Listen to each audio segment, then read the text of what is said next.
بسم الله الرحمن الرحيم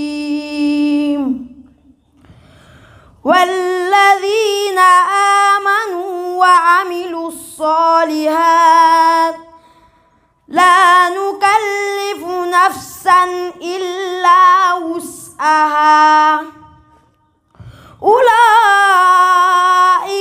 أصحاب الجنة هم فيها خالدون ونزعنا ما في صدورهم من غل تجري من تحتهم الأنهار وقالوا الحمد لله الذي هدانا لهذا وما كنا لنهتدي لولا أن هدانا الله لقد جاءت رسل ربنا بالحق ونودوا أن تلكم الجنة أورثتموها بما كنتم تعملون صدق الله العظيم. الله أكبر. هذا في الجيار التكبير. Kukai shugaba gaba ɗaya ya girmama aikin da kai ka dage wata rana ku ne shugabannin nan a takbir ba shi da abba ba kai ba shi to makamish amshi takbir abun alkhairi masha Allah jazakumullahu khairan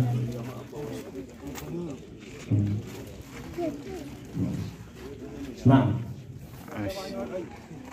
ما شاء الله. هذا شيء أول شيء جيد التكبير.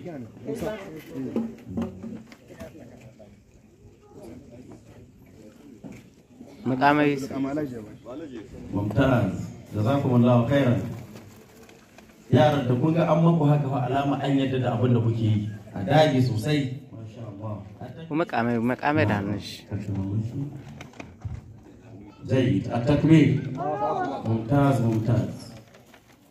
ما شاء الله جيد أنا يا زاكو شي بسكيت قري da gaske ku ci mai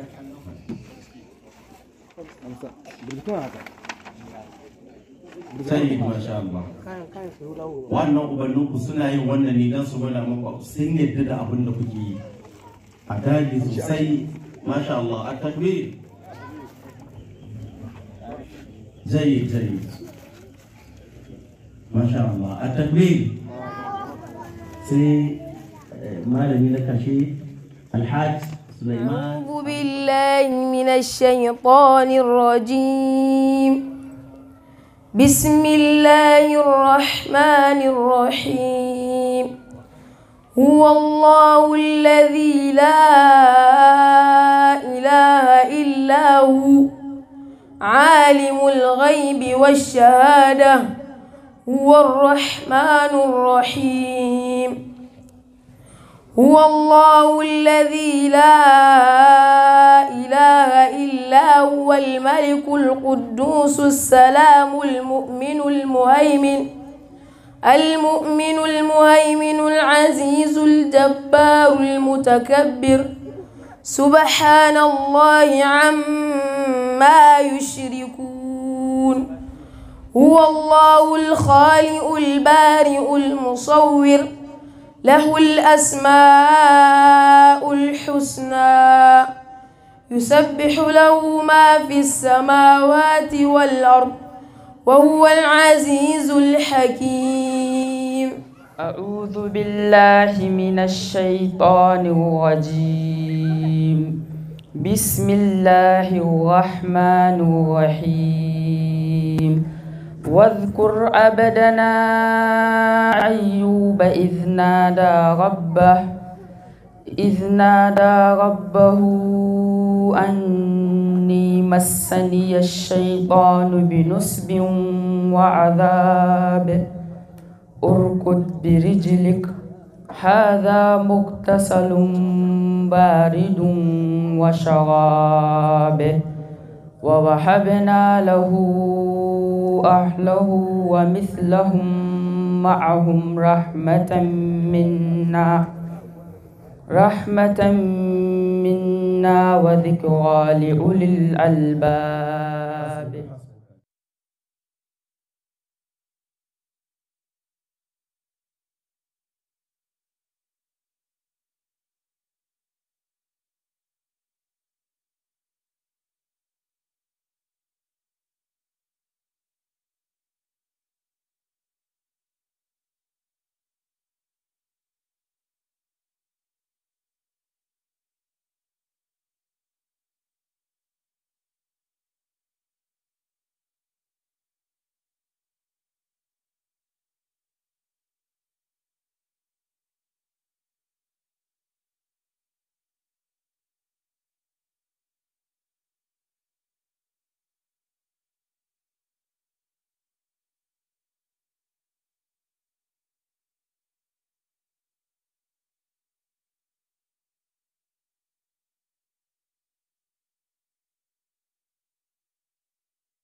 أعوذ بالله من الشيطان الرجيم. بسم الله الرحمن الرحيم. إن الذين يتلون كتاب الله وأقاموا الصلاة وأنفقوا مما رزقناهم سرا وعلانية يرجون تجارة لن تبور ليوفيهم أجورهم ويزيدهم من فضله إنه غفور شكور. بالله من الشيطان الرجيم. بسم الله الرحمن الرحيم. قال فما خطبكم أيها المرسلون؟ قالوا إنا أرسلنا إلى قوم مجرمين لنرسل عليهم حجارة من طين مسومة عند ربك للمسرفين فأخرجنا من كان فيها من المؤمنين فما وجدنا فيها غير بيت من المسلمين. أعوذ بالله من الشيطان الرجيم. بسم الله الرحمن الرحيم. إن هذا كان لكم جزاء وكان سعيكم مشكورا. إنا نحن نزلنا عليك القرآن تنزيلا فاصبر لحكم ربك ولا تطع منهم آثما أو كفورا واذكر اسم ربك بكرة وأصيلا ومن الليل فاسجد له وسبحه ليلا طويلا. بالله من الشيطان الرجيم.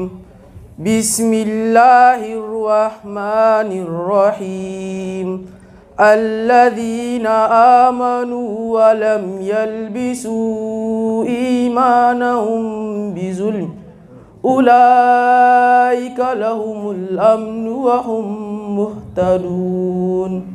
وتلك حجتنا آتيناها إبراهيم على قومه نرفع درجات من نشاء إن ربك حكيم عليم.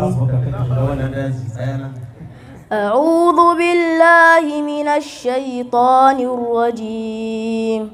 بسم الله الرحمن الرحيم.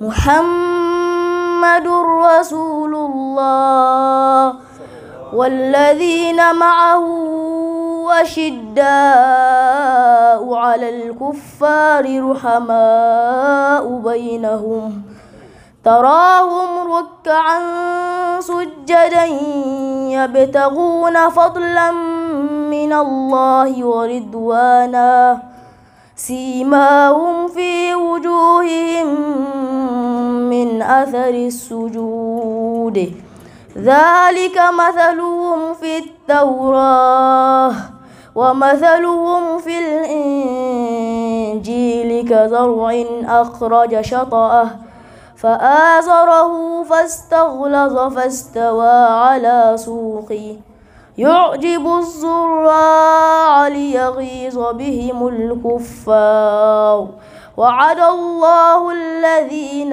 آمنوا وعملوا الصالحات منهم مغفرة وأجرا عظيما. بالله من الشيطان الرجيم. بسم الله الرحمن الرحيم. عبس وتولى أن جاءه الأعمى وما يدريك لعله يزكى أو يذكر فتنفعه الذكرى أما من استغنى فأنت له تصدى وما عليك ألا يزكى. الرحمن الرحيم. المنظومة الحائية. تمسك بحبل الله واتبع الهدى ولا تقبل إلا الله تفلح ودم بكتاب الله والسنة للتي أتت رسول الله تنجو وتربح وقل غير مخلوق كلام مالكنا بذانه كدانت أتياه وأفسه ولا تقل في القرآن بالوقف قليلا فمن قال أتبع لجابه وأفسه ولا تقل في القرآن خلقا قراءة من كلام الله باللفظ والجو وقل يا جل الله بالخلق قراءة فما البدر لا يخفى وربك عرضه وليس بمولود وليس بوالد وليس له شبه تعالى المسبح وليس بمولود وليس بوالد وليس له شبه تعالى المسبح وقد ينكر الجميع هذا وإن كان بمثله إما كنا حديث مسرر فهو جرير أما قال محمد فقل مثل ما قد قال في ذاك دنجا رواه جرير أما قال محمد فقل مثل ما قد قال في ذاك دنجا وقد ينكر الجميع وأيضا يمينه وكلتا يديه بالفواجر تنفع. ما شاء الله. أطفال. المقدمة. يقول رجل رحمة الغفور دوما سليمان والجمزوري الحمد لله مصليا على محمد وآله ومن تلا وبعد هذا النوم المريب في النور والتنوير والمدور سميته بتحفة الأطفال الأطفال عن شيخنا المهيد الكمال أرجو بأن ينفع طلابا والأجر والقبول والثواب ثوابا القلم الساكنة والتنوين للنون تسكن وللتنوين أربعة وقامون فوق السبيل فالأول الذي قبل العرف ذلك ستغط كبت فتاوي فيه حمد فاء ثم عين هاء ثم لداني ثم غين خاء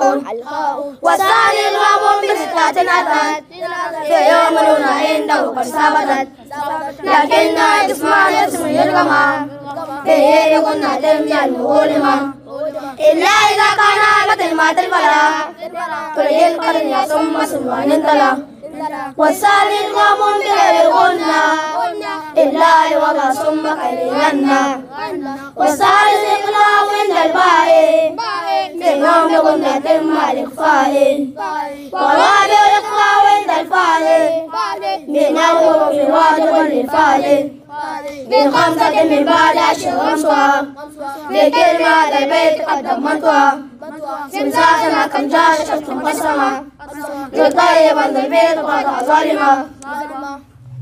ما شاء الله التكبير. الشيطان الرجيم.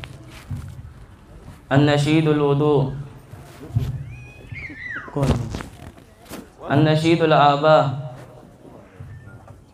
يا ربنا يا ربنا يا ربنا يا ربنا يا ربنا يا ذا الكرم يا واهبا كل النعم هذا أبي نعم الأب من أجلنا كم يتعب وأمنا أن عندها من أجلنا كم يطبخ باركهما يا ربنا واحفظهما دوما لنا يا ربنا يا ذا الكرم يا واهبا كل النعم. النشيد الوضوء. بني توضأ وقم للصلاة وصل لربك تكسر رضا إذا رضي الله عن مسلمين ينال السعادة طول الحياة. بني توضأ بماء طهور فما قل هدوئي وجهك نور إذا رضي الله عن مسلمين ينال السعادة طول الحياة. بني توضأ وقم للفلاح ففي طاعة الله سر النجاة إذا رضي الله عن مسلمين بدا مشرق الوجه مثل الصباح بدا مشرق الوجه مثل الصباح بدا مشرق الوجه مثل الصباح. ما شاء الله. التكبير. ممتاز. منجي أبيات إلى هالك. أما بعد السلام عليكم ورحمة الله وبركاته. farko ina mika godiyata ga Allah subhanahu wata'ala da ya haɗa mu a wannan babban taro a wannan rana ta farin ciki mai yawa wanda bai ƙididdigo a zuciyata. Ban taɓa tunani ba a rayuwata zan tsinci kaina a irin wannan rana wadda za a ce gani ina cikin mutanen da manzon Allah sallallahu alaihi wasallam ya ce khairukum man ta'allama al-Qur'ana wa 'allama. Mafifici a cikin al'umma shine wanda ya san alkur'ani kuma yake karantar da shi. Muna fatan Allah subhanahu wata'ala ya tabbatar da mu a cikin wannan tafiya ya sa kuma mu mutu a kanta. Ya ku yan uwa, mun ji jawabai masu ban ƙayatarwa daga shugabanni na wannan makaranta, tun daga yadda aka asasa wannan makaranta izuwa yau hakika alhamdulillah ko iya bayanan da suka yi to bai buƙatar wani ya jira ya ji cewa wace natija aka samu, wani sakamako aka samu, domin duk bayanan da aka gabatar to sun nuna cewa an samu sakamakon da ake so a cimmawa, ta inda dama an assasa shi domin karantar da al'umma, kuma aka zo aka sa kuma hadda alkur'ani cikin alhamdulillah ba yin mu bane ba kuma kokarin mu ba, wannan taimakon Allah ne subhanahu wata'ala yasa yau aka waye gari aka fara wannan karatu. Akwai yaran da sun zo mana nan ba su san ko sura ɗaya bai haddace ba, amma cikin ikon Allah yau sai aka waye gari yaron har ya samu hizib ɗaya da wani abu, wanda sanda ya zo nan bai da ko sura guda. Da ya zo muka tambayi karatun ƙur'ani bai iya karatun kowace sura ba, sai dai mai aka ce to kai ba karatu gida, ce huruf kawai muke karantawa. To wannan yaro yanzu misali bari in dan kira shi ku ga yaron cikin ikon Allah. To alhamdulillah, to shikenan an ce ba sai an kira shi ba. To shikenan ai abin alfahari ne, godiya ga Allah subhanahu wataala. Akwai wasu wayannan suna nan sun tare shekara 20 amma yanzu ba su da abin da yake da shi. Akwai mai shekara 60. Kun ga wannan abin alfahari ne, domin man yuridillahu bihi khairan yufaqihu fid din. Alkhairi ne Allah ya same da shi, to dan an nuna shi alkhairi ne, abin barna ne. Me sunanka? Abubakar Ibrahim. Da ka zo nan kana da me ka haddace kafin ka zo nan makarantai? Alifin ba'un nake. Kun ji yana alifin ba'un, yana a huruf. To muna fatan ubangiji Allah ya dorar da hadda kai sa ka zama cikin mahaddata na alqur'ani wanda za su yi ma alqur'ani hidima, ka kasance kuma cikin wanda iyayensu za su tashi a farfajiyar kiyama suna cikin waɗanda Allah zai sa musu riga ta aljabba ta alfarma su tashi kuma da kambu na zinari. Shi yasa Imamu Shatibi yake cewa hani'an mari'an walidaka alaihima malabisu anwarin min at-taji wal hula fama dhannukum bin najli 'inda jazaihi. Ce wannan iyayen makarancin alqur'ani ne za su tashi gobe kiyama an sa musu alkabba ta alfarma da kambu rawani na zinari, su ce ya ubangiji ina muka samu wannan. Allah ya ce domin kun bar ɗanku a duniya kun ba shi lokaci ya haddace alkur'ani, shi yasa kuka tashi da wannan girmamawa. To ina ga shi wanda ya haddace alkur'ani? Kenan wannan ya ishe mu abun murna cewa mu tsaya mu sa 'ya'yanmu su haddace alkur'ani. Sannan kuma muna godiya ga shugabannin makaranta da suka ba mu dukkanin abin da muke so wajen tafiyar da karantar wannan, dukkan gudunmawa sun ba mu. Iyaye ma kuma sun goya mana baya, muna godiya. Babban abin da zai nuna mana cewa iyaye sun ji daɗin abin da aka yi, to mu ga cewa ba su dakatar da yaran ba, an ci gaba. Wannan shi zai nuna mana cewa kamar yadda suka roƙa da gare mu muka ba da lokacin mu, to su ma sun gode. Saboda haka wannan kenan a takaice, saboda lokaci zan tsaya zan takaita a nan. Muna roƙon ubangiji subhanahu wataala ya sanya mu wannan tafiya albarka, ya kuma sanya duk waɗanda ba su da sha'awa irin wannan karatun su ji sha'awa su shigo, masu kuma sha'awa inda suke a ciki kuma Allah ya ƙara masu ƙwarin gwiwa. Wassalamu alaikum wa rahmatullah. An huwa muni muka fatan alheri, muna gode wa Allah madaukakin sarki da ya ba mu dama muka tattara a wannan wuri mai tara albarka. Sannan muna gode muku da kiran da muka yi muku kuka karba muna.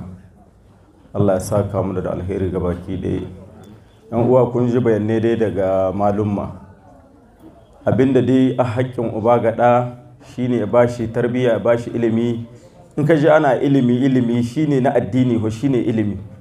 Duk wani ilimi da ka ji ho in ba na addini ba daga nan duniya na ho shikenan ya ƙare. In ka samu aiki nawa ne adda bak da menene difilan da dama yana dibin ya kai ƙarshen arziki sai zo ya mutu komi bai samu ba, bai samu aiki ba, bai yi addini ba, ya tashi tutar babu.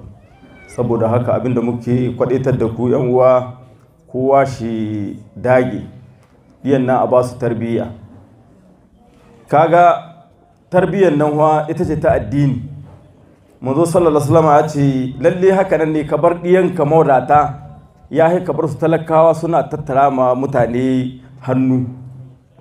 Amma hu addinin nan shine a gaba, kowa ya sa wannan kunne. Ku jide wa da mala ya ce uba da ya zo ya tarje uba ne gaban Allah madaukakin sarki ya ce ba kai min komi ba, ko babu shi yana ganin komi ya yi mai gata ko wani iri ya yi mai, amma saboda bai tarbiyar da shi ba, bai ba shi tarbiya ta addini ba, wannan duk abin da yi ya zan banza har yana sai kuma ta da uba ne gaba Allah madaukakin sarki.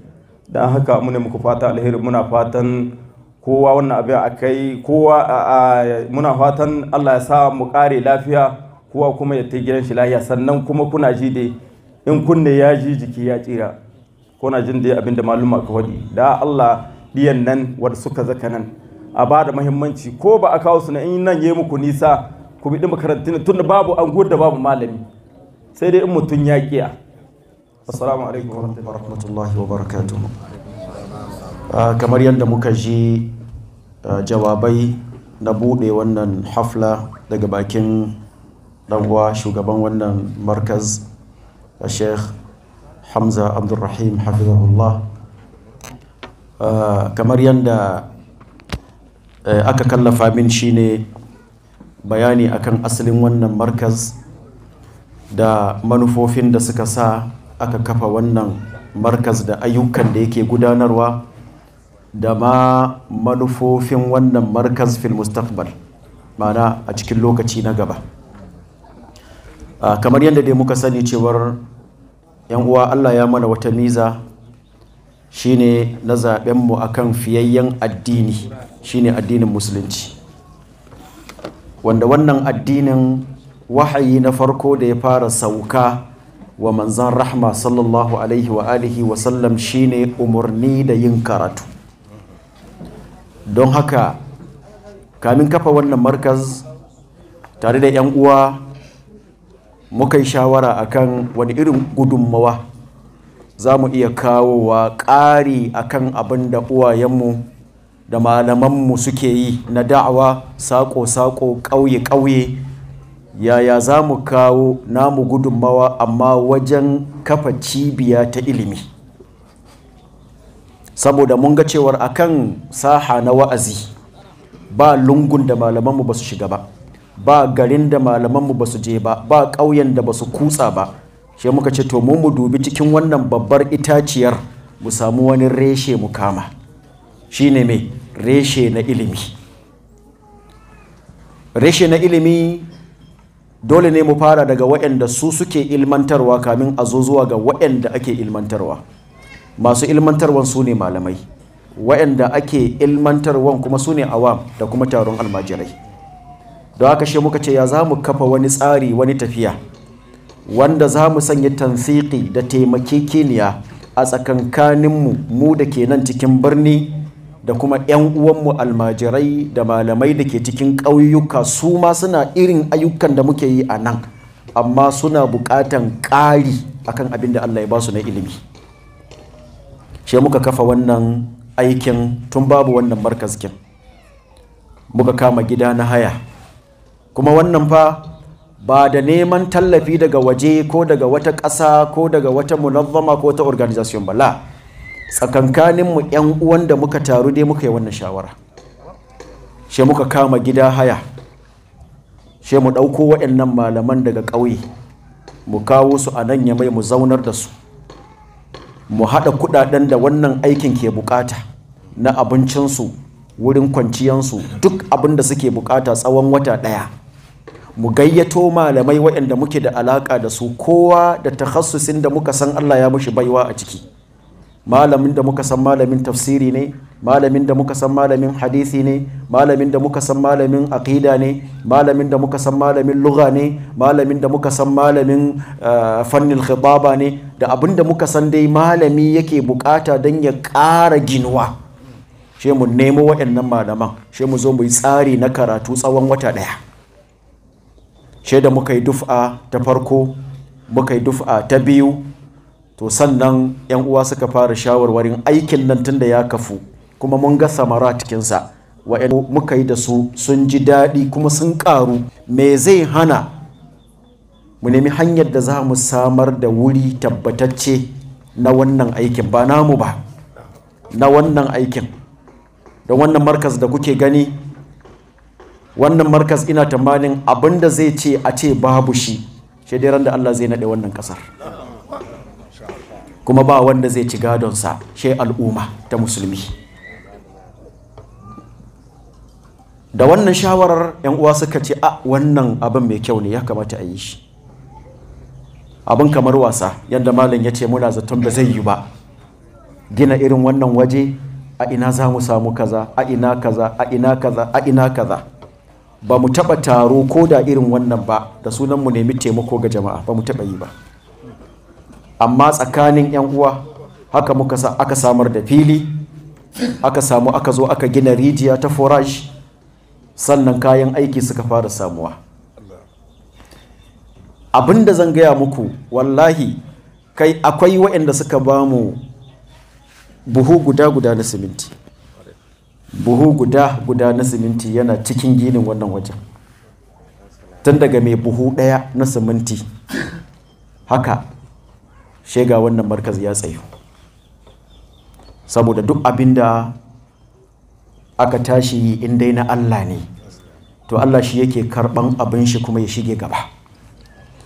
Allah subhanahu wa ta'ala ya haɗa mu da mutane masu albarka, tun daga masu hannu da shuni wa'anda wallahi ka ce dukiyan nan ba sa son ta.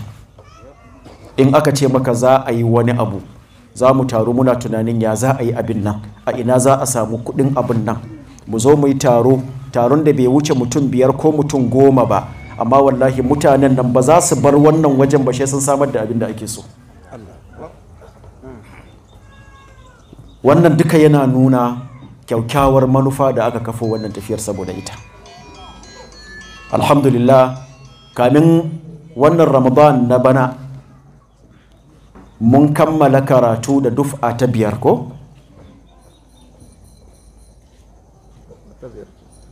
Ta nawa ce mana? Ta 6?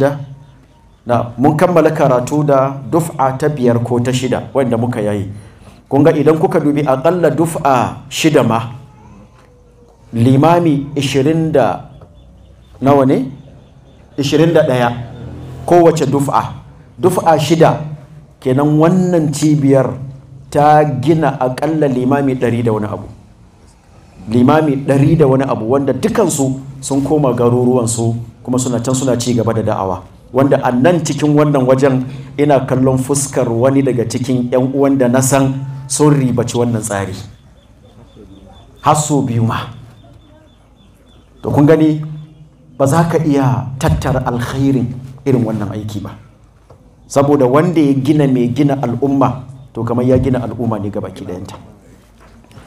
To shine lokacin da muka tsaye da wannan aikin saboda ganin damana ta shigo, mafi yawancin malaman da muke ɗaukowa limamai kuma daga ƙauyuka muke ɗauko su, an shiga ayyukan daji, kenan dole a tsayar da wannan aikin. Muka yi tunanin to wannan wajen tun da dai an yi shi don al'umma, an yi shi don amfanin al'umma, to bai kamata a bar shi cikin wannan lokacin haka kawai yana rufe na shan kura ba. A yi wani abu na alkhairi kuma wanda in ba manya to ko da ƴaƴa ne su ribaci wannan alkhairi. Sai muka ce to bari mu kafa makaranta ta tahfiz ta wata 3. Muka dubi girman wurin da abin da muka san wurin zai iya ɗauka a liblaye wanda yara ba za su matsu ba. Muka ƙayyade akan yaro 60. Muka ɗauke su tsawon wata 3 farkon vacance zuwa yanzu, wanda za su yi har dan alkur'ani a nan. Wannan da muka yi shi kaman tajruba ne, ma'ana kaman esai ne, mu ga nata'ijikin da za mu samu, domin muna ganin yiwuwar a ce a buɗe irin wannan tsarin na dindindin.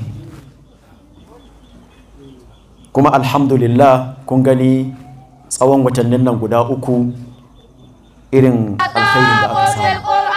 Yara sun samu karatu, sun samu tarbiyya, sun samu natsuwa a ƙarƙashin jan ƙoƙari da malaman da wato muka zaɓo musu, malam Abubakarain da kuma malam Sauban da sakataren wannan makarantar gabaki ɗaya malam Musa da mai kai kawo malam Ibrahim Ahmad da waɗanda ke kula da abin da ya shafi abincinsu da sauransu, irin ƙoƙarin da 'yan uwa suka bayar. Don haka shi sashe muka ga bayan wannan haflan za mu fito da wasu tsari guda 3.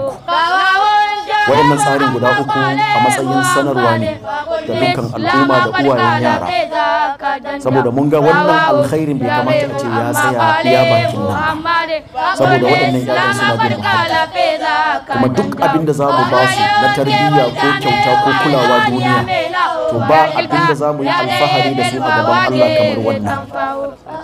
Babu shi abin da za mu yi alfahari da shi, kuma wanda Allah zai karrama mu saboda dalilin shi. Da za mu ba su ci kadai, mu ba su sha kadai, mu ba su tufaya, mu ba su wurin kwanciya, ko da irin wanda dan kowa bai samu a duniya bane, in suka rasa wannan to za su kalubalance mu gaban Allah gobe kiyama. Kamar yadda Abdullahi ibn Abbas yake cewa duk mutumin da Allah ya bashi zuri'a, ya'ya, bai ba su tarbiyyar da ta dace irin ta musulunci ba, to faqad asaa ilaihim ghayatul isaa, ya musguna musu iya musgunawa.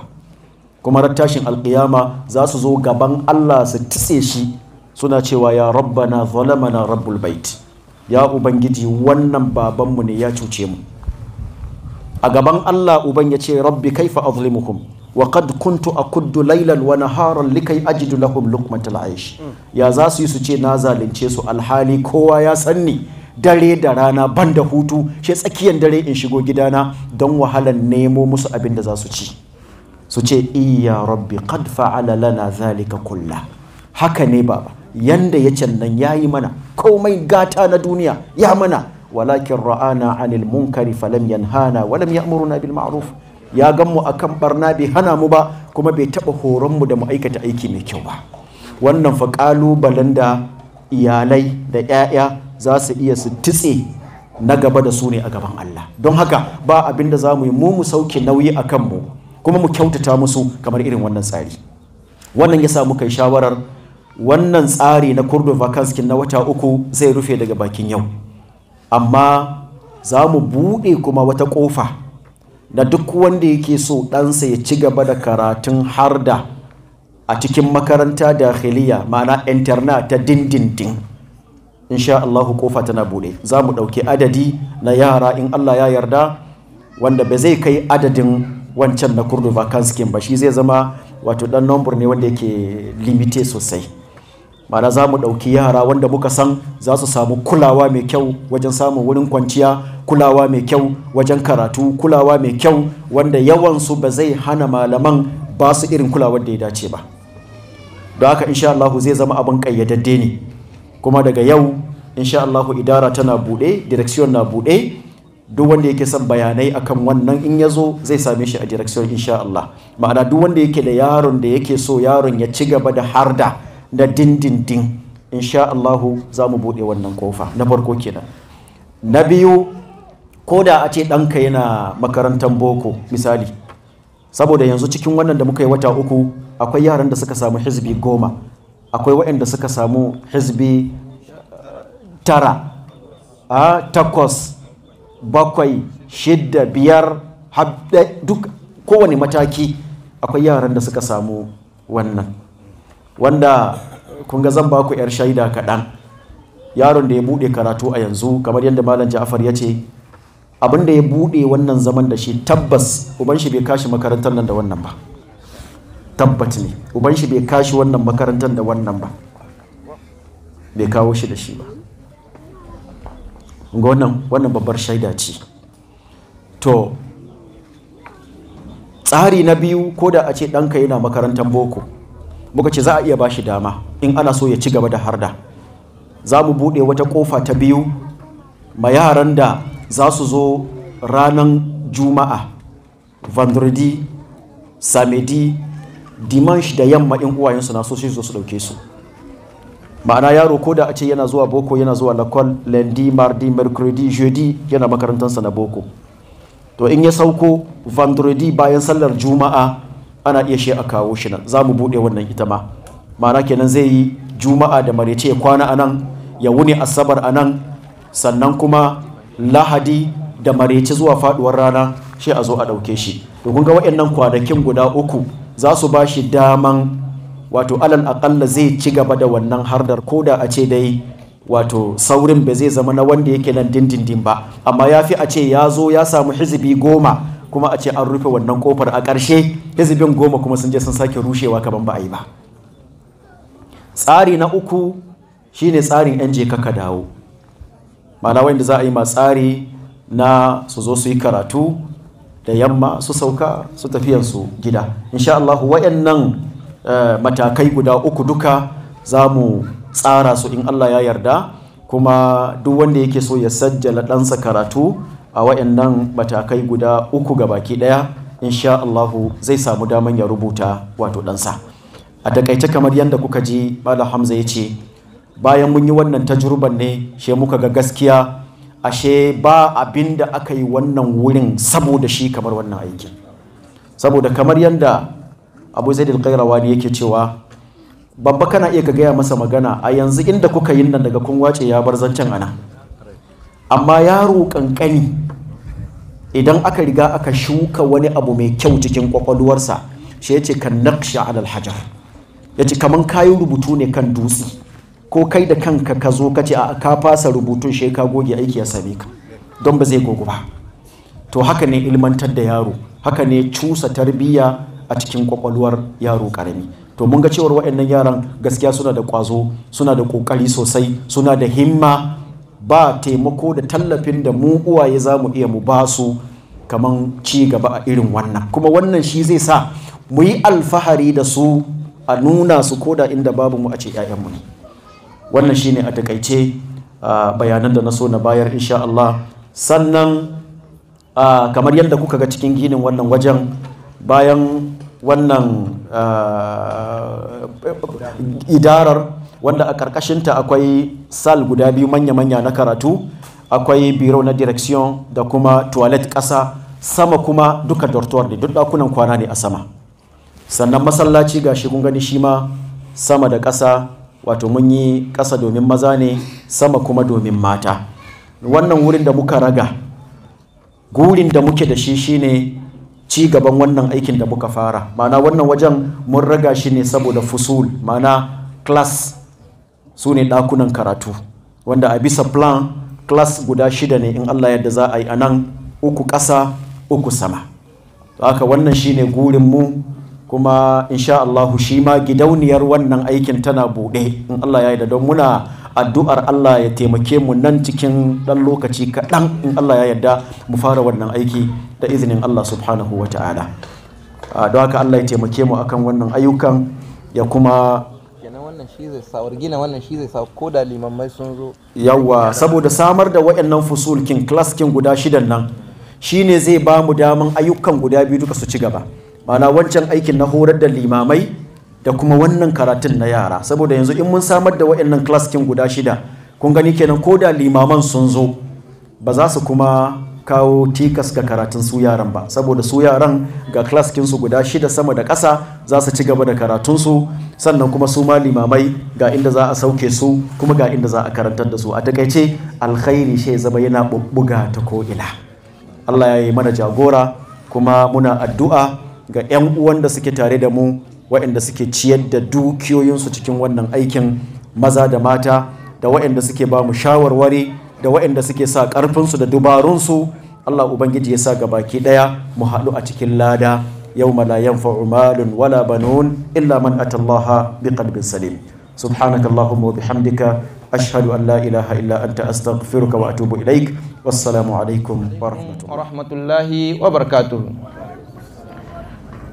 Bayan godiya ga Allah subhanahu wa ta'ala mai komi kuma mai kowa mahalicinmu, wanda ya kaddara muna haduwa a wannan wuri, sannan kuma a cikin wannan wuni wanda yake da tarihi gare mu, ko in ce alƙalumman da suka rubuta tarihin wannan wuni da kuma wannan aiki na yau ba za mu manta da su ba har abada. Malam Jafar hafizahullah ya ce zan gabatar da bayani akan abin da ya shahi asasa wannan markaz. Wannan ko da yake ba magana ta bace, saboda haka zan bar ma Malam Muhammad Abdulrahman, shi yake da wannan kote, kuma zai gabatar da bayani. Iya abin da zan yi shine yi ma al'umma barka da zuwa, tun daga manya-manyan baki ga hinan da suka zo tun da sahi har yanzu ma ga sunan suna ta ci gaba da zuwa. A gefe na dama ga Malam Ja'far nan, idan aka ce Malam Ja'far duniyar Qur'ani hakikan muna alfahari da shi. Allah ya saka mai da alkhairi, kuma wannan aiki tun da muka taka shi Malam Ja'far yana tare da mu. Gangar jikinsa da tunaninsa da shawarwarinsa da kuma iliminsa. Allah ya saka da alkhairi bisa ga tarayya da ya yi da mu a cikin ayyuka na alkhairi, ba don mu gode masa ba, ba kuma don mu ba shi wani abu ba, sai don ya ga aikin alkhairi ne, kaɓaki ne shi ma ya zo ya sa hannunsa. A gehe da ni ga babanmu sannan yaya ta wani ɓangare shine Malam Ibrahim Abdulkarim, shugaba na ƙungiyar Ihya'us Sunnah wa Ikhmadul Bid'a, wanda muke alfahari da shi a cikin wannan tafiya. Daga radda muka taka wannan tafiya zoke yanzu lacizan nan ba mu haɗu da wani abu a gurin shi ba banda kalmomi na alkhairi da fatan alkhairi zuwa gare mu. Ya ba mu gudunmawa ta ƙarfafa mu da ba mu ƙarfin gwiwa bisa ga waɗannan ayyuka. Ƙarƙashin ƙarfafawarsa muka hidda yanke ƙauna ko cewar bayyuwa a cikin wannan tafiya har inda Allah ta'ala ya kawo ta wurin da take. Kullum abin da yake alfahari da shi cewa aiki ne da ya kamata su yi, amma 'ya'yansu, ƙannansu, jikokinsu sun zo sun yi a madadinsu. Saboda haka yana muna fatan alkhairi da addu'a. Saboda haka malam muna godiya kwarai da halartowa ku a wannan wuri, kuma muna alfahari da halartowa ku. Saboda haka da markazan nan da jama'ata tana hannunku, muna jiran shawarwarinku ko da yaushe, sannan muna jiran ku yi tarayya da mu a cikin wannan ayyuka na alkhairi. Saboda haka markazul irshadi litakawin al-a'immati wad du'at tana hannunku malam. Ga Malam Musa Ahmad, ga irin su Aminu Sheikh, Malam Abdulkarim Suleiman, irin su Malam Abdurrahman Umar, da su Alhaji Suleiman Abubakar, Malam Sala wanda yake ubana shi ma ga wannan tafiya, saboda duk inda aka yi motsi tsayi da bi sai an ce ina Malam Sala Haruna kenan. Allah ta'ala ya ƙara albarka a cikin rayuwa. Ga su Alhaji Zakari Ahmad wanda kullum ina cewa shi kakanta ne ita wagga tafiya da muke gani, da sauran waɗanda nake hange daga nesa, ga su Mamman Tukurnan, ga su Alhaji Abdullahi Ma'azu, Alhaji Isma'ila game da kuma sauran 'yan uwa kai wanda ba lalle bane sai na iya kama sunan kowa, amma ina ma kowa fatan alkhairi kuma ne muku maraba da sannu da zuwa. Allah ya saka muku da alkhairi. Muna fatan abubuwan da za a gabatar a cikin wannan hafala Allah ya sanya albarka a ciki, kuma karatukan da malamai ko in ce ɗalibai suka yi ƙarƙashin malamansu, Allah ta'ala ya sanya ma wannan karatu albarka. 'Yan uwa muna alfahari da wannan wuni kamar yadda na buɗa, saboda a tunanin wannan markaz babu ma wannan program a ciki, amma ga da mun kai interna ta vakansikin nan sai mu haga babu aikin da ya kai shi alkhairi alal itlaq cikin abubuwan da aka yi tunani akan cewar za a aiki a cikin markaza da su. Alhamdulillah awwalan wa akhiran allazi bi ni'mati tutimmu salihat. Ban so in ce komai ba sai dan saboda an ce dai sai na faɗi wani abu. Ga 'yan uwa malaman wannan ɗalibai waɗanda suka ilmantar da su wannan abu da kuka ji a ƙarƙashin wannan yaro ɗanmu Muhsin, ga sanin su Malam Abubakar da kuma Malam Sauban da sakatare Malam Musa. Allah ta'ala ya saka musu da alkhairi dukkan 'yan uwa ga baki ɗai maza da mata, saboda akwai 'yan uwa da suka halarto nan hajiyoyi. Allah ya saka da alkhairi. Muna alfahari sannan mun ji daɗi da ganin ku a cikin wannan hafala ta taya 'ya'yanku, kuma wanda muke fatan su zama sanyin idanu gare mu duniya da lahira. Wassalamu alaikum wa rahmatullahi wa barakatuh. Wa ba'du, assalamu alaikum wa rahmatullahi wa barakatuh. Na farko ina miƙa godiya ta zuwa ga Allah maɗaukakin sarki mai kowa mai komi da ya sanya mu cikin wannan jama'a mai albarka, cikin waɗannan matasa gwaraza waɗanda suka ba da rayuwarsu akan ɗaukaka addinin Allah da kuma taimaka ma musulunci ba tare da sun shiga cikin al'amuran duniya gada ta ɗaukan muna hankali ba. Wannan gaskiya abin murna ne. Waɗannan matasan muna musu addu'a Allah ya sanya musu alkhair. Sannan annabi mun rahama Muhammadu sallallahu alaihi wasallam yana kwadaitar da muwa cewa hadisi riwaya Abi Huraira radiyallahu anhu cewa inna mimma yalhaqul mu'mina min amlihi wa hasanatihi yawm al-qiyamati aw ba'da mautihi ilman allamahu wa nasharahu wa waladan salihan tarakahu aw mushafan warasahu aw masjidan banahu aw baitin ibn sabili banahu aw naharan ajrahu aw sadaqatan akhrajaha min malihi fi hayatihi tarhaquhu ba'da al-mautihi aw kama qala ar-rasul sallallahu alaihi wasallam. Waɗannan abubuwa ɗan uwa musulmi sun tattara wannan aiki wanda waɗannan ‘yan uwa da suka yi tsaye waɗanda suka jagoranci wannan aiki da kuma waɗanda suka taimaka da dukiyoyinsu da waɗanda suka ba da shawarorinsu da malumma da su yi ƙoƙari suka yi tsayin daka suka karantar da ɗiyan musulmi wannan, ku sani cewa yana daga cikin ayyukan da suke ranar tashi har kiyama ko bayan ka mutu kai musulmi ladan wannan aiki za ta same ka. Waɗannan ayyuka guda 7 da annabi ya ce wanda ba sai mun yi ta'arifin su ɗaya bayan ɗaya ba, duk kuna jin kun san malaman wa'azi na karantar da ku su. Saboda haka kowane ɗaya kai yana daga cikin sadaqatu jariya wanda zai iske ka ranar tashi har kiyama ko kana cikin kabarinka lada na iske shine na farko ilimi. Saboda haka kullum ni ina alfahari gaskiya ba wai ganin ido ba, ina alfahari da irin wannan aiki da wannan satikomin wanda yaranmu kannanmu ɗiyanmu yananmu suka tsaya tsayin daka suka kafa. Gaskiya ina gayi da babban baki aiki ne wanda ya kamata muka kamata mu yi shi, amma aikin ya muna yawa. To kuma yanzu aka sami yaranmu kannanmu sun kama sun yi, wallahi sai mu gode ma Allah.